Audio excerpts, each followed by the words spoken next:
student women's eights now to the Wargrave Challenge Cup. This is club women's eight, another really new event here at Henley Royal Regatta.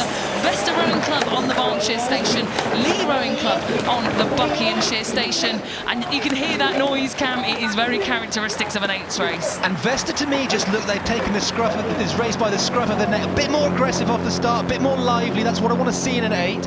Lea just caught a little bit off the start for the first couple strokes, but it looks as though things have equalised a little. There we go, quarter of a length, maybe a third of a length, but just call that off the start, just a bit more aggression from Vesta, and that's what you need in eights racing. You need to get that boat up to speed very quickly. So this was the start of this race in the Wargrave Challenge Cup. They started quickly, but now jumping to the live pictures, and Vesta, that's an interesting rig, isn't it, Cam?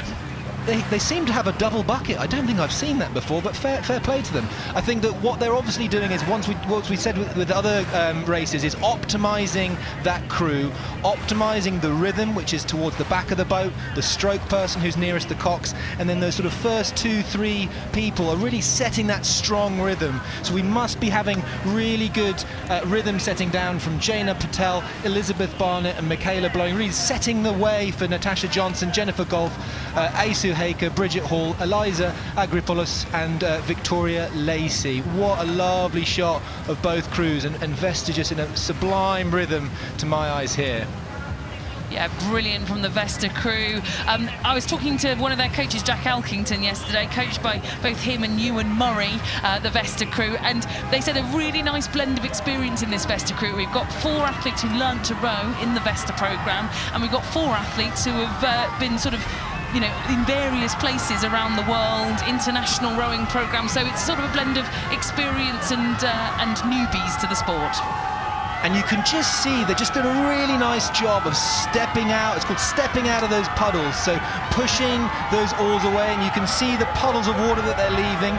And if you look at the people towards the back of the boats, the stroke and 7-person, those oars are just entering the water just beyond the puddles of their teammates in the bows, and that's what you want to be seeing in an eight, getting good distance per stroke.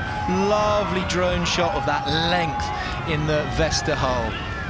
Yeah, stunning shots from the drone overhead as we fly past Fawley, and there is the bows of the Vesta crew. You see Victoria Lacey, Eliza Agropoulos in the 2-seat, and I wonder whether that is sibling of Daphne Agropoulos, who we saw in the London Rowing Club B crew coxing earlier, a familiar surname at least for us in the commentary box in the last 2 races. But brilliant here, you can see the look on Elizabeth Barnett's face at stroke. She is grimacing. It's still hard work, and in the background they'll have had a boost from the Remenham Club, of which Vesta a proud member of. Yeah, we heard that noise as they came through Remenham, and it's what you want to see with great rowing, is almost the swan analogy of everything looks calm from a distance, smooth, long and languid, but then that close-up on the face, you can just see the teeth gritting. We know how hard that is. The lungs burning, the legs are burning, everything is being consumed. Great to see Lee here, Johnny Jager in the bow seat, Anna Empson-Mooring in the 2-seat, Caroline Carson, Elizabeth Chapman, Grania Maguire, Connor Lee, Jamila Sinclair, Camille Matakalanaite, Ottilina Martin and Lois Baxter coxing that crew for Lee. And a great fact I learned about Lee, Cam, is that they are one of the only clubs, I think one of 2 clubs at this regatta that qualified everything that they could. So the senior men's, somebody in senior men's, somebody in senior women's, somebody in junior men's and somebody in junior women's. So they've got a full complement of boats here at this regatta. Henley full house, I love it. A Henley full house. We should make that a thing, shouldn't we? That's great. But Vesta, you can see here, still so synchronised, and just a beautiful run on that boat.